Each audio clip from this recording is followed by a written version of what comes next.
My name is Tom Jones, P6 Biz Builders. Sales is not always the number. Let's be blunt about something.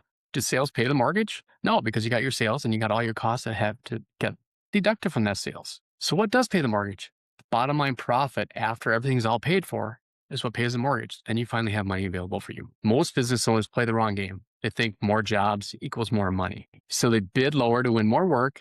They say yes to every client, but then they're hustling 24/7 to keep that pipeline full. And not only to keep that pipeline full, they're hustling so much that they have no life. All they're doing is work, that 80-hour work week. Then when all this is all done, they look at the bank account and they go, where did all of this go? Here's why. Revenue without profit is just expensive, busy work. I'm not going to say sometimes you need revenue maybe to keep your employees busy. Sometimes it happens, but most of the time you shouldn't be bidding jobs that way because every job you have has labor, materials, overhead, insurance, equipment. Your time, you should be putting your time into those costs of those jobs. It's your time isn't free. If you're not pricing to cover all that plus your profit, you're literally working for free. Or worse, you may be losing money, and then you're having to pay to get this job done for a client.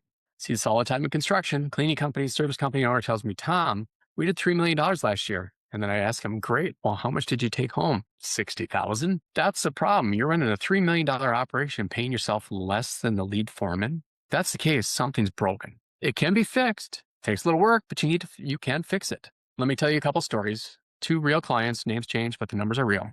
Client A, running $5 million in annual sales. Sounds impressive, right? But after payroll, materials, equipment, subcontractors, insurance, and taxes, he was only taking home $85,000 a year. And he was still working 75 hours a week to make sure the jobs get done. He's missing his kids' lives, his wife wondering where he is all the time. He's stressed constantly, worried about payroll, everything. Then I have client B. Again, back to that, they're running that $1.2 million in sales. Smaller business, fewer employees. It's less impressive on paper, less impressive going to your friends. Hey, I only have 1.2 million, where this guy's 5 million. But he was constantly paying himself $220,000 a year, only working 45-hour weeks, taking vacations, actually living, seeing what his kids are doing, spending time with his wife, whatever. And what was the big difference? Client B knew his numbers. He priced for profit, not for sales. He said to no to bad fit clients. What's a bad fit client? Well, if you don't know your numbers, you don't know what a bad fit client is. He cut waste ruthlessly. He focused on his profit per hour, not just total revenue. That's what he did. He said, what do I want for profit? And went backwards from there. He reverse engineered it. I'm sure you've all heard that, reverse engineer. Whereas with client A, they were chasing every sale. They're bidding to win, hoping volume would save them. It didn't, because all it does end up, your margins are so small. If that job goes off in the wrong direction just a little bit, margin's gone. What happens then? Margin's gone. There's no money to pay for insurance. There's no money to pay your payroll. There's no money to pay overhead, the rent, all of that. But here's the kicker. When we analyzed A's business, we found that 40% of his jobs were either break even or losing money. He was working himself to death in these jobs that were actually costing him money. So like I said, found out his jobs were going in the wrong direction, and he thought he was making money on these jobs. And when we actually analyzed him, he wasn't actually making money. So then he had no money to pay his overhead costs. To me, that's not a business. It's almost like a prison. You're tied to your clients because you guaranteed them, because you set up a contract with them. And now you're actually paying the client to get the work done instead of them paying you to get the work done. So how do you fix this? Most owners priced on fear. What do you mean by fear? Well, they base it based on what's the competitor charging? What will the market bear? What can I get away with? Wrong questions. The right question is, what does this job need to cost me to make the profit I deserve? Again, we talked about that reverse engineering again. Strategic pricing means you know your actual costs, not just material, all costs. Your desired profit margin. Is it 5%? Even 20%? 20% sounds a lot, but now for service businesses, it's not. What is your time worth? Then build your price backwards from that. People say, well, I've got a client base where, it's group fitness or something like that. Doesn't matter. You can still decide, what do I want my profit to be? How many hours am I open? How many people per class session do I need to get to that sales number to generate my profit? Again, you just reverse engineer it. If the client won't pay what you need to actually make profit, you walk away from it. Why? Because it's probably going to end up being a problem. It's going to end up being over jobs on materials, or something goes wrong, and then it's back to that same thing. You end up actually making no revenue at all. I know what you're thinking, but Tom, if I charge more, I'll lose competitors. Maybe, but here's what actually happens. You actually end up start working with the people that you want, and you lose your worst clients. The price shoppers, the people that call you 24/7 with this question, that question, whatever other question. The ones that actually value your work and realize that that's what you should be paying are the ones that you want to work with, not the ones that are going to nickel and dime you and kill your margins any way they know possible. You may think it's only a 5-minute phone call, but by the time you get done with the job, it could be 35-minute phone calls and it costs you 2 hours on that job. Did you put that into the quote? No. So by bidding what you want, you actually attract the clients. They value your quality, they value your expertise, and they value your reliability. Clients will pay for that. That's what they want. They want the job done correctly. They want it done reliably. They want to know that you know what to do. So when this happens, when you start doing it this way, your revenue numbers may actually get smaller, but you know what? You're probably gonna have more profit. You're gonna have less headaches because you're actually bidding jobs that don't cost you money that you end up having, again, to pay your client just to keep work going. Now, what's the second piece? Second piece is profit killers. Every business has them. They're things that quietly eating at your margins while you're focused on landing the next job.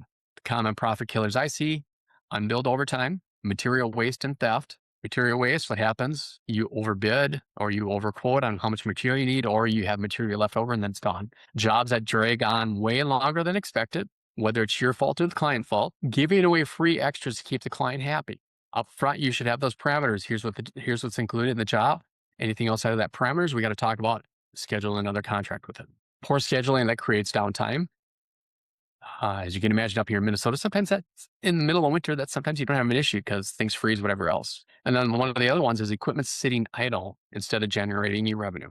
Here's a real example for you. One client was losing $40,000 a year in just material overages. They'd order a job, use 80% of it, and the rest would just disappear. When it would disappear, staff would take it, the client would take it. So they weren't tracking the materials, no accountability, no tracking. So they didn't know about it until we started tracking it for them. We implemented a simple material tracking system. You order 100 yards of material. We used 80 yards on the job. Where's the other 20 yards? At the end of every job, every single time. Save them 40 grand the first year. What happened on that? Went right to the bottom line, right to the owner, because he was just spending that before and now he doesn't have to.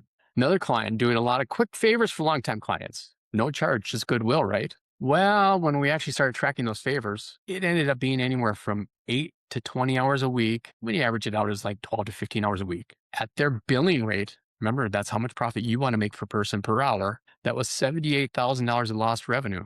Would you want to spend that much money just for goodwill? Wouldn't you rather have that $78,000 come back into your pocket? Spend it on what you want. Spend it for your kids, your wife, whatever you want, instead of it just being gone away. Every dollar of waste, it comes directly out of your pocket, whether you see it or not. If you're not actively hunting for these profit killers, they are going to kill you. That's why they're called profit killers. Now let's talk about growth, because not all growth is good growth. Desperate growth sounds like this. If I just land that one big project, if we can just get X in revenues, we need to grow or die. Wrong. Don't want to do that. Unprofitable growth will kill you faster than no growth. Smart growth asks different questions. Will this client respect our pricing? Do we have the capacity to do this well?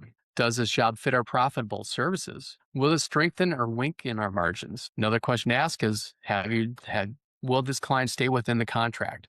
You onboard the client, here's what we're doing. Are they going to stay within it? If they're not going to follow, if they're not going to agree to these simple questions, sometimes it's best just to walk away and say no. Why is that? Because it's going to be one of those revenue drains on you again.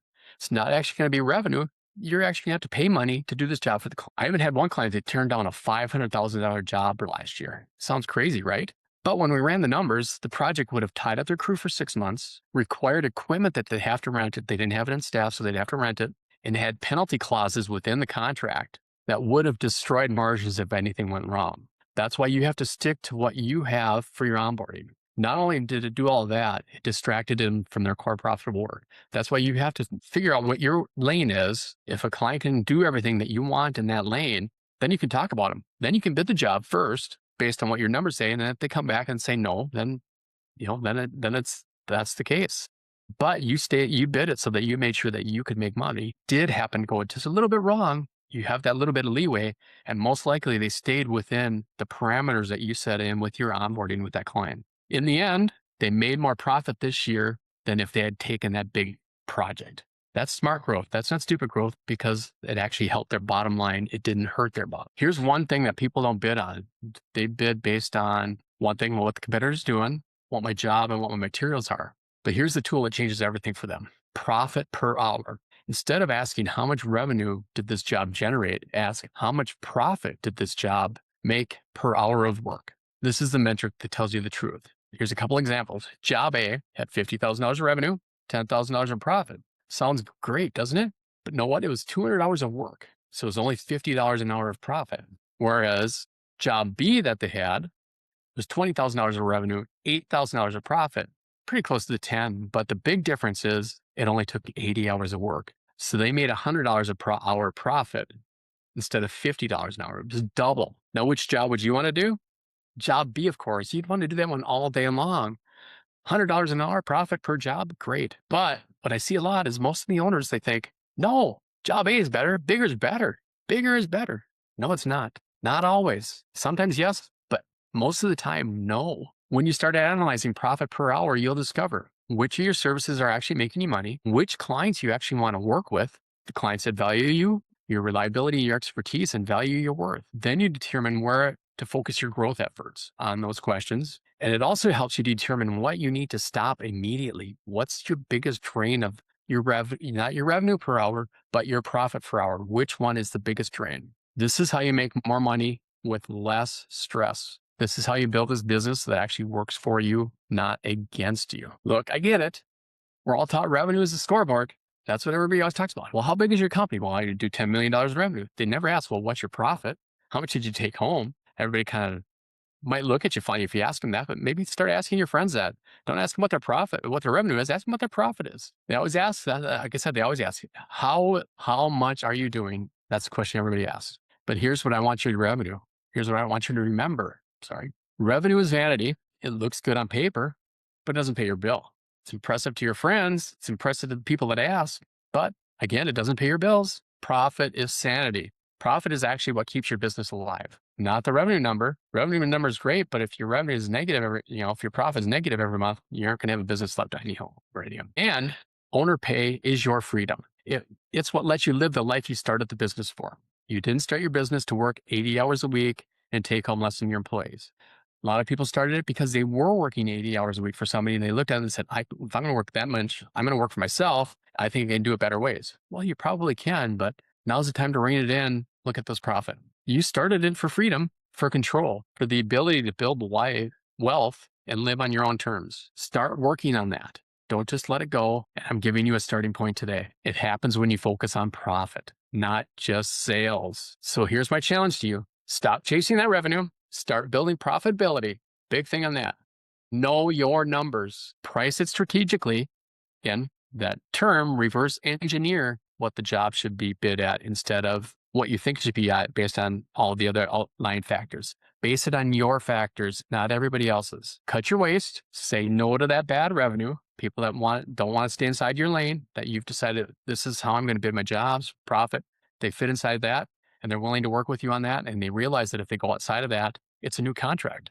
And again, focus on that profit per hour. Do that. You'll make more money. You'll work less, and you'll actually enjoy owning your business. Maybe you did when you started because it was brand new and fun, but once you got into that stress of working the 80 hours still and not having a revenue, it's not fun anymore. Do those challenges. Strategically price. Look at that profit per hour. Bottom line, remember, sales are vanity. They look great. Don't pay the bills. Profit is your sanity. Profit's going to pay your bills, give you freedom, let you live the life you want to live. And it's also going to allow you to have owner's pay, which gives you even more freedom. Let's build you a business that works for you, not against you. Hope this resonated with everybody today.